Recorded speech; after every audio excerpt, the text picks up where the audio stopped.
मधुमेह रोगी वरदान यही 5टी जिनिस।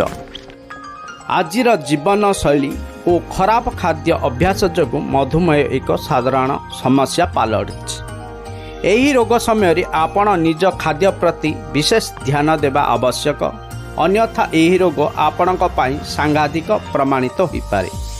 तेबे यही 5टी जिनिस अच्छी जहाँ मधुमेह रोगी वरदान परी आसतु जानिबा यही सब जिनिस गुड़िक कौन। तेबे आम चैनल को सब्सक्राइब कर दियंतु।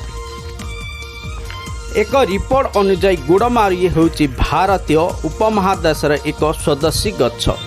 इंग्राजी रे गुड़मारी को जेमनेम स्लेभेस्ट्री कहा जाए।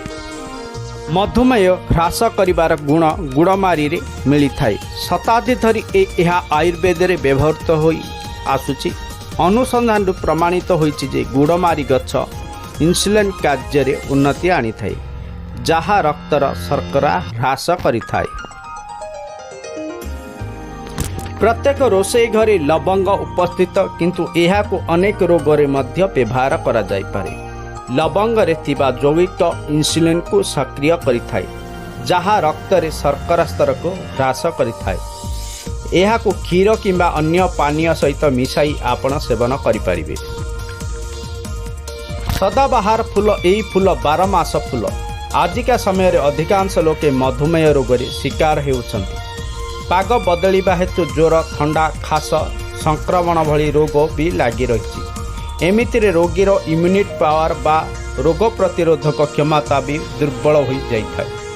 तेबे शरीर रे इम्यून पावर को बढ़ाइबा सहित कर्कट, मधुमेह आदि रोगरू मुक्ति पाइबा पई सदाबहार फूल और पत्र रामबाण सदृश होइଥାଏ। जामुकोली रे एंटी डायबिटीज गुण विषय रे आपण प्रायतः शुणिथिबे, किंतु जामु मंजी मधुमेह रोगी मध्य बहुत लाभदायक। जामु मंजी रे अल्काएट थाए जा शर्करा स्टाक रे परिणत करे। एहार अर्थ जेतेबेले शर्करा स्टाक रे परिणत हुए सेतेबेले रक्त रे शर्करा स्तर कमी जाए। मेथी अनेक अनुसंधान रे यह प्रमाणित होइछि जे मसला रे व्यवहार हेउथुवा मेथी मधुमेह रोगी एक वरदान स्वरूप।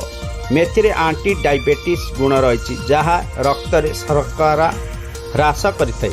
आपण एहार चा पी पारिबे किंबा राति रे पानी रे भिजाई सकाळु एहार पानी पीवा द्वारा अनेक लाभ मिली थाए।